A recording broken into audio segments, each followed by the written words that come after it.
Mga binibini at ginoo. Habang ang mga pinto ng negosasyon at diplomasya ay unti-unting sumasara, ang mga naglalakihang dambuhalang bakal ng militar ay nagsisimula ng kumilos mula sa kanilang mga daungan. Sa pagkasira ng mga dialogo, ang pinakamalakas na barkong pandigmang may dalang mga eroplano ng Estados Unidos ay umalis na sa base nito upang pumalibot sa rehiyon ng gitnang silangan, partikular na sa mga baybaying malapit sa bansang Iran.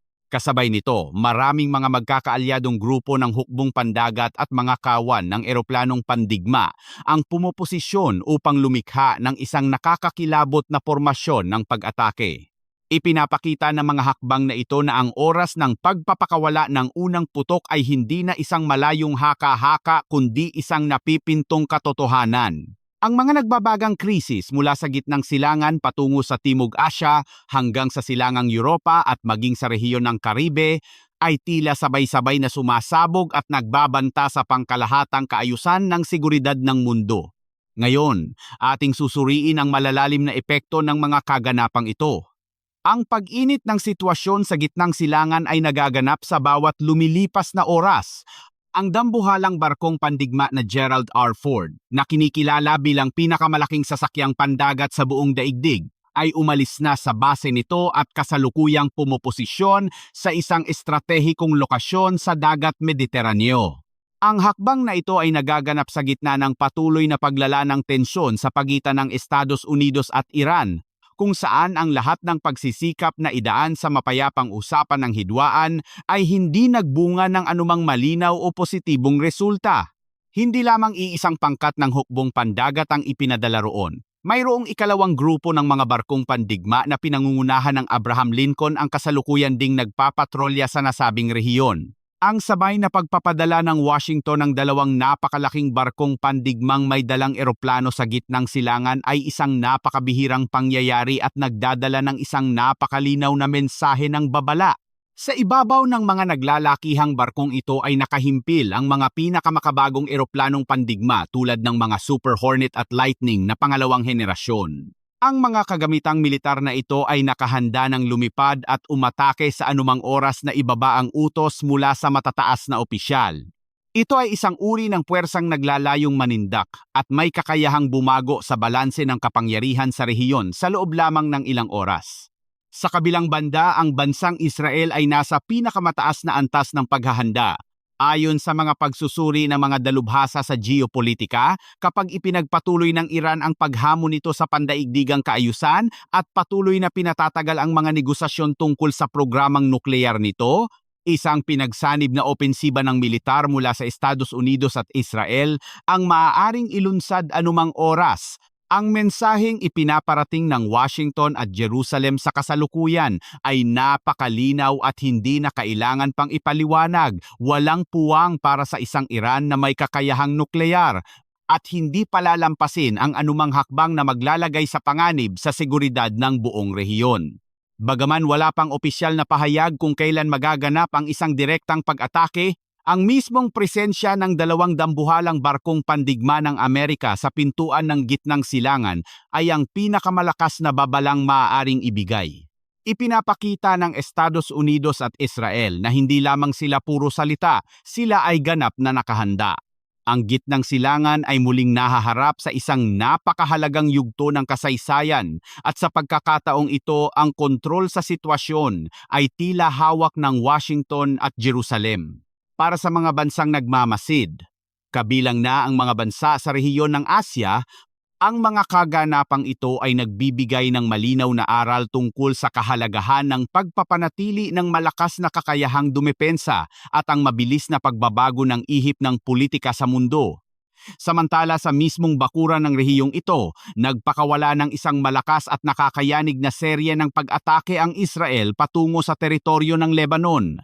Ang puwersa ng Hezbollah ay nakaranas ng isang matinding pambobomba na inilalarawan ng mga tagamasid bilang isang pangyayaring hindi pa nagaganap sa kasaysayan ng kanilang labanan.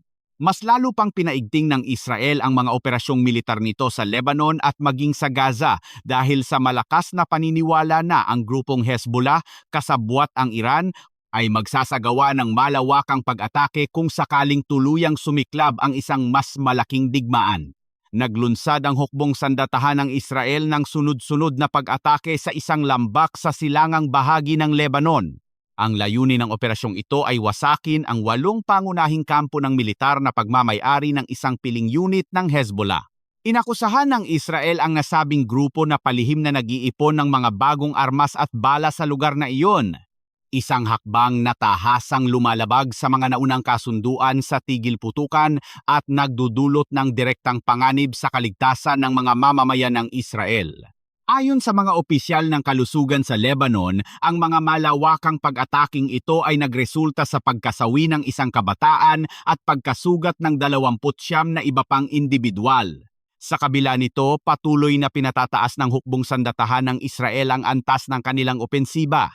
Batay sa kanilang ulat, matagumpay nilang napaslang ang 16 na kasapi ng Hezbollah, 2 miyembro ng isa pang kilusang armadong Islamiko ng mga Palestino at 2 tauhan ng grupong Hamas sa loob lamang ng kasalukuyang buwan. Bukod dito, hindi rin tumitigil ang mga operasyong militar ng Israel sa kalupaan ng Gaza. Sa hilagang bahagi ng lugar na ito, isang pag-atake mula sa himpapawid ang kumitil sa buhay ng 2 tao at nag-iwan ng maraming sugatan. Samantala sa katimugang bahagi naman, iniulat ng Israel na matagumpay nilang napatumba ang isang armadong kalaban.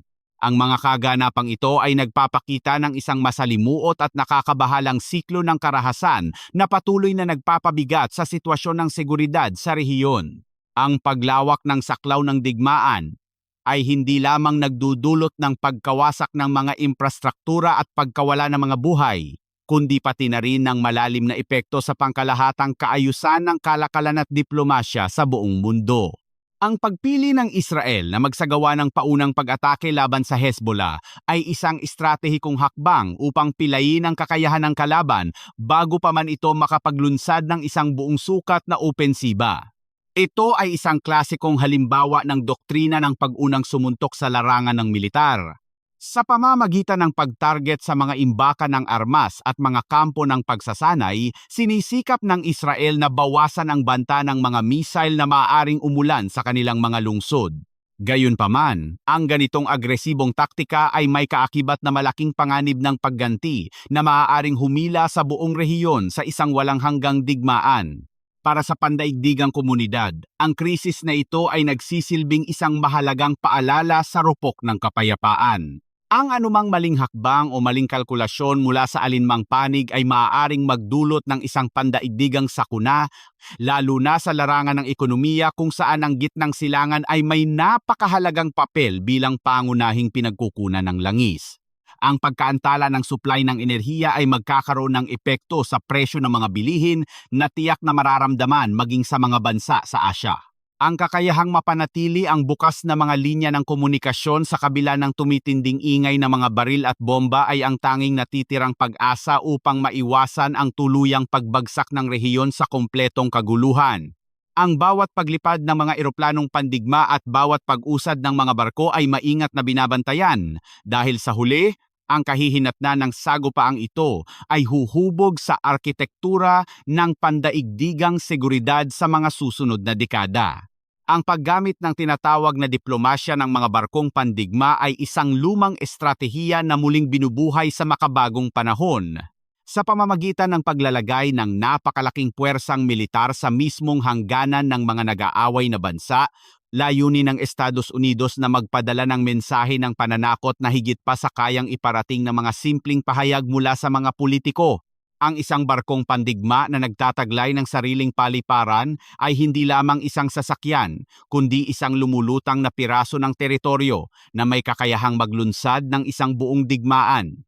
Ang sabay na presensya ng mga puwersang ito ay nangangahulugan na ang Amerika ay may kakayahang magpatupad ng patuloy na kontrol sa himpapawid at maglunsad ng mga walang patid na pag-atake mula sa kalangitan. Ang estratehiyang ito ay naglalayong pilayin ang kakayahan ng kalaban na gumanti at upang ipakita na ang anumang agresibong hakbang mula sa kabilang panig ay sasalubungin ng isang napakalakas at nakapipinsalang tugon.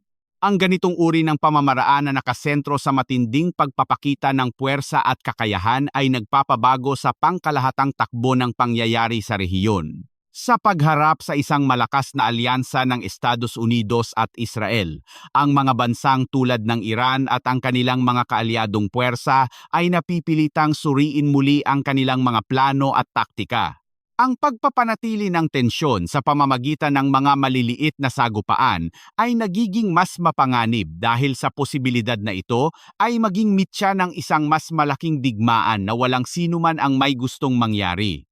Sa madaling salita, ang pangkalahatang sitwasyon ay naging isang napakakomplikadong laro sa larangan ng geopolitika kung saan ang bawat galaw ay may kaakibat na malaking halaga at ang bawat desisyon ay may malawakang epekto sa katatagan ng buong daigdig.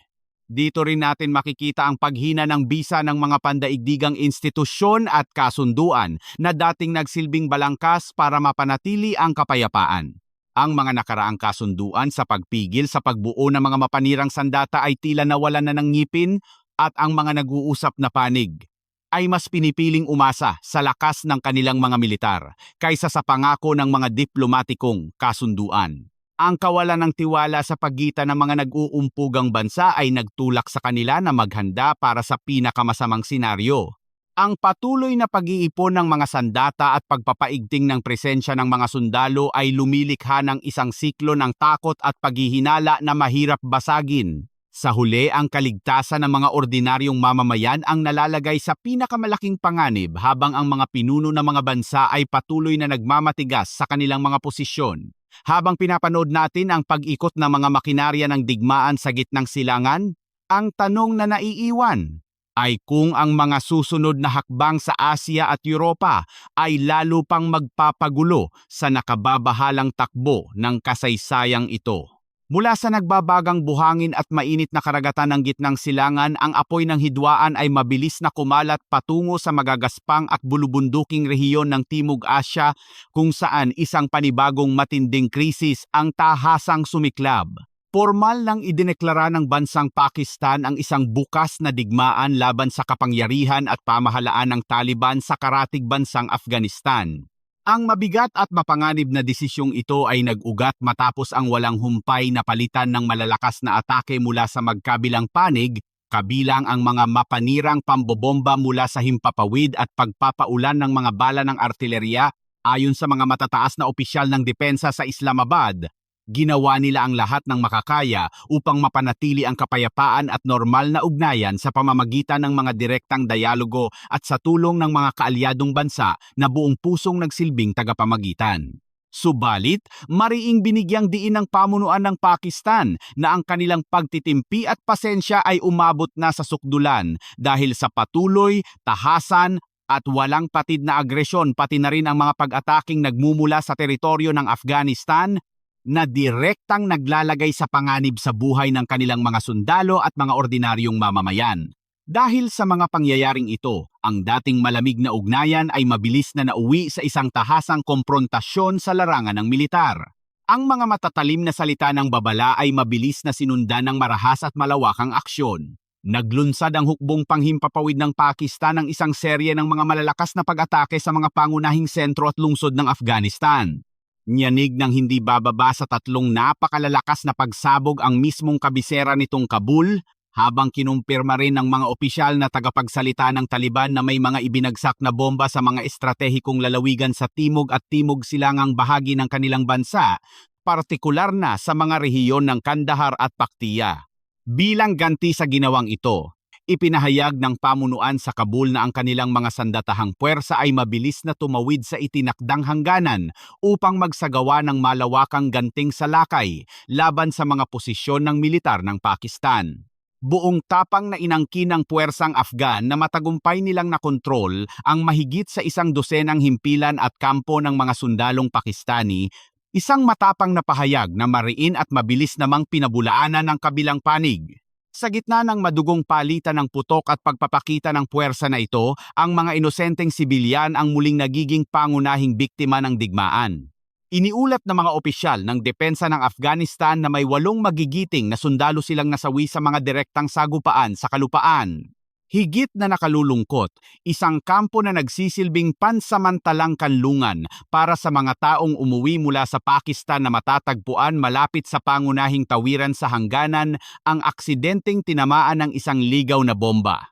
Ang nakapanlulumong insidenteng ito ay nagdulot ng malubhang pagkasugat ng 7 individual na naghahanap lamang ng ligtas na masisilungan at matatakasan, kung saan isang kababaihan ang naiulat na kasalukuyang nasa napakakritikal na kondisyon at nag-aagaw buhay. Ang patuloy na paglala ng sitwasyon sa pagitan ng Islamabad at Kabul ay malinaw na nagpapakita ng kabiguan ng mga pinagsanib na diplomatikong hakbang sa buong rehiyon. Kahit na nagkaroon ng mga seryosong pag-uusap ang mga matataas na opisyal ng Pakistan sa mga iginagalang na lider ng bansang Qatar upang masinsinang talakayin ang mga lumalalang isyong panrehiyon kabilang ang pabagubagong sitwasyon sa Afghanistan. Ang mga malalalim na pagsisikap na ito ay hindi naging sapat upang tuluyang pigilan ang muling pagsiklab ng karahasan. Ang pormal na hangganan na naghihiwalay sa dalawang magkatabing bansa ay nananatiling sarado para sa normal na kalakalan at pangkalahatang paggalaw ng mga tao mula pa noong ika-10 buwan ng nakaraang taon. Bagaman dahil sa awa at konsiderasyon ay pinapayagan pa rin ang mga umuuwing mamamayan na makatawid. Ang isang napakarupok na kasunduan sa tigil putukan na pormal na nilagdaan matapos ang mga nakaraang madugong sagupaan ay tuluyan ng gumuho at nawalan ng saysay, na nagbibigay daan sa mga panakanakang labanan na ngayon ay tuluyan ng sumabog at naging isang ganap na malawakang krisis. Ang pagbubukas ng panibagong larangan ng digmaan sa Timog Asya ay labis na nagpapalalim sa mga pangamba at alalahanin ng buong pandaigdigang komunidad tungkol sa hindi maiiwasang epekto nitong domino. Ang rehiyong ito, na matagal ng balot ng matinding kahirapan at kawalang katatagan ng politika, ay maaaring maging isang mapanganib na mitsa na magpapasiklab sa mas malawak na hidwaan na tiyak na makakaapekto sa kaligtasan at pangkalahatang ekonomiya hindi lamang ng mga kalapit bansa, kundi maging ng buong mundo. Ang pagkabigo ng magkabilang panig na kontrolin ang mga armadong grupo at ang patuloy na pagpapalitan ng mga mabibigat na akusasyon ay higit na nagpapahirap sa paghahanap ng anumang mapayapang solusyon. Habang ang mga nakamamatay na bala ay patuloy na umuulan sa mga lupain ng Asya, isang panibagong sentro ng tensyon at sigalot ang mabilis na umiinit sa kabilang bahagi ng mundo, partikular sa estratehikong rehiyon ng Caribe. Sa mismong sentro ng kapangyarihan sa kabisera ng Estados Unidos, muling umugong ang mga malalakas at mapilit na panawagan mula sa mga maimpluwensyang politiko na tuluyan ng baguhin ang sistema ng pamamahala at alisin ang kasalukuyang rehimen sa bansang Cuba. Ang muling pagkabuhay ng matigas at agresibong paninindigang ito ay nag-ugat ng malalim sa isang madugong sagupaan sa karagatan na kinasasangkutan ng isang sasakyang pandagat na nagresulta sa kalunos-lunos na pagkasawi ng ilang mamamayang Amerikano. Para sa mga kinatawa ng pamahalaan sa Washington, lalo na ang mga boses na nagmula sa katimugang estado ng Florida, ang malagim na insidenteng ito ay nagsisilbing pinakabago at pinakamatibay na patunay na ang kasalukuyang rehimen sa Havana ay hindi na kailanman maaaring ituring o tratuhin bilang isang normal at mapagkakatiwalaang katuwang sa diplomasya. Mariin nilang iginigiit na ang kasalukuyang pamunuan sa Cuba ay dapat nang mapalitan at itapon sa basurahan ng kasaysayan kasabay ng matinding panawagan para sa isang malalim, patas at malawakang imbestigasyon upang matukoy ang tunay na legal na katayuan ng mga biktima at mahalukay ang buong katotohanan pati na rin ang tunay na motibo sa likod ng nasabing karahasan.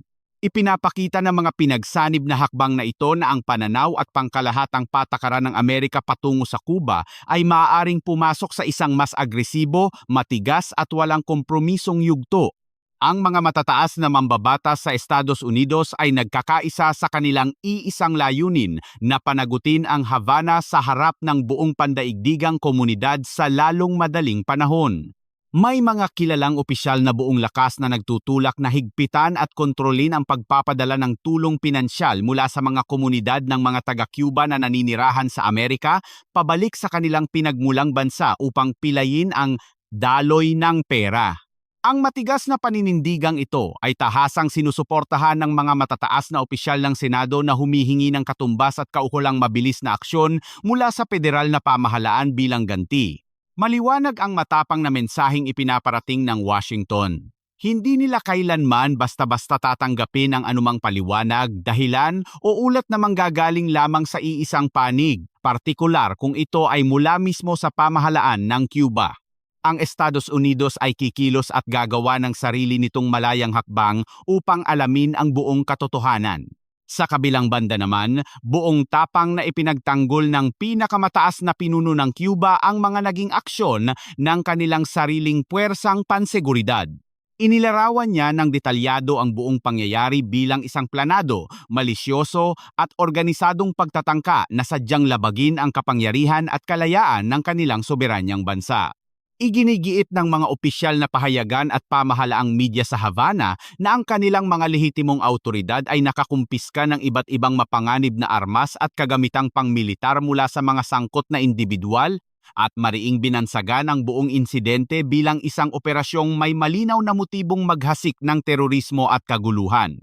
Ang lumalalang sitwasyong ito na pumukaw sa atensyon ng mundo ay nangyayari sa gitna ng matinding pagbabago sa kalagayang estratehiko sa Caribe at sa kabuuan ng Latin America. Ang bansang Cuba ay matagal nang naiipit sa isang napakabigat at nakapipinsalang krisis sa ekonomiya, lalo na nang tuluyang humina ang mahalagang suporta nito sa aspeto ng enerhiya mula sa bansang Venezuela. Ang mga nakaraang hakbang at parusa ng pamahalaan ng Amerika na layuning ipitin ang ekonomiya ng Caracas, partikular ang matagumpay na pagbuwag sa sistema ng kalakalan ng langis ng pamunuan doon, ay may malaking epekto na naging pangunahing sanhi upang mawalan ng Havana ng kanilang pinakapangunahing pinagkukunan ng panggatong upang patakbuhin ang bansa. Dahil sa patuloy na pagkaubos ng kanilang mga yaman at unti-unting paghina ng kanilang pangkalahatang kakayahan, ang bansang isla ay nagiging labis na sensitibo, mapaghinala at mapagbantay sa anumang galaw na sa tingin nila ay tahasang nagbabanta sa kanilang pambansang kaligtasan at seguridad. Ang matinding pangangailangan na protektahan ang kanilang sariling teritoryo ay nagtutulak sa kanila na gumamit ng mabilisang dahas bilang agarang tugon sa mga hinihinalang banta at posibleng panghihimasok. Sa estado ng Florida, kung saan ang mga malalaking komunidad na may lahing Cuban ay may napakalaki at malalim na impluwensya sa larangan ng politika at pagpili ng mga pinuno sa halalan, ang isyu patungkol sa Havana ay matagal nang matagumpay na ginagamit hindi lamang bilang paksa sa ugnayang panlabas, kundi bilang isang napakabisa at matalas na instrumento sa panloob na politika ng buong Amerika.